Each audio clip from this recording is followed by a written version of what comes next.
So ngayong araw naman guys, isamahan nyo naman ako magtaan dito ng panak at humuli ng mga alimango na ilalagay guys natin doon sa munti nating palaisdaan. Mag-aalaga nga pala guys tayo dito ng napakaraming alimango para guys pag magpo-food trip tayo ay napaka-basic lang nating manghuli. Kaya samahan nyo ako guys, let's go!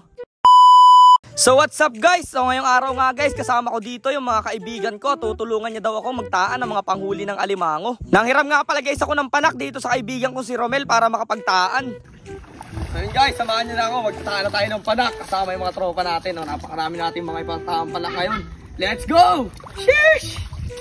Syempre guys, matapos namin lagyan ng mga pamain yung mga panak na itataan namin ay eto na, magsisimula na tayong magtaan dito sa loob ng mga mangroves o ng lalao. At dahil nga guys, napakaraming panak itong itataan natin ay syempre napagtulungan na rin namin to magkakaibigan para makapagtaan kami ng mas mabilis. Pumasok nga lang pala guys kami dito sa sobrang loob ng mga mangroves na to kasi dito guys naninirahan yung mga ayaman na uhulihin natin. Pero syempre guys, ito magdamag na nga pala guys yung lumipas dito at kinabukasan na ito ng pagtataan namin. Kaya ngayon naman guys, isamahan nyo naman kaming pandawin yung mga tinaan natin kahapon kasama yung mga kaibigan natin. At grabe guys, itong unang pandaw pa lang namin, nagulat kaagad kami dito kasi napakalaki ng mga alimangong nahuli namin dito sa butas. Talaga naman guys, pumasok yung nandito nakatira sa may butas. Pag nga pala guys nakita kayo ng butas ng alimango tapos tataanan nyo ng panak ay panigurado at malaki yung chance na mahuhuli nyo sila.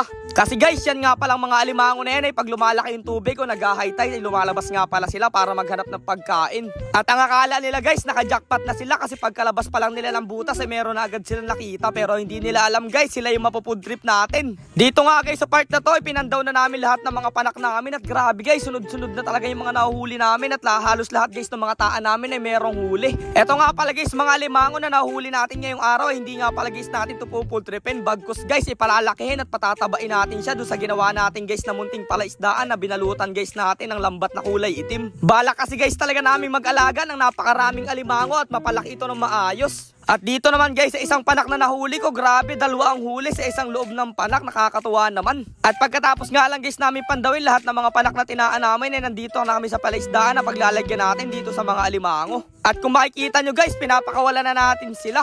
Malaki na natin nahuli oh. Yan na. Isa guys, yun na. Bye bye. Bye bye. Palit ko lang yung galamay yun oh. Kumulang yung galamay, nandito sa loob. Sobrang saya guys dito mga alimango kasi malaking akala nila food tripin namin sila. Pero eto guys, aalagaan natin sila at pakakainin natin para medyo tumaba. Tapos pag malaki na guys, saka natin sila food tripin. Ngayong araw nga pala guys ay 15 piraso halos ng mga alimango yung nahuli namin. At hindi lang nga pala guys maliliit, malalaki na rin sila. Kailangan na lang natin sila guys patabain at mas palusugin pa. Kitang kita nyo naman guys, napakagandang tingnan pag naglalakad sila sa tubig. Ayun, yun lang for today's video. Let's go! At sila yung mga nakasama natin! Hey!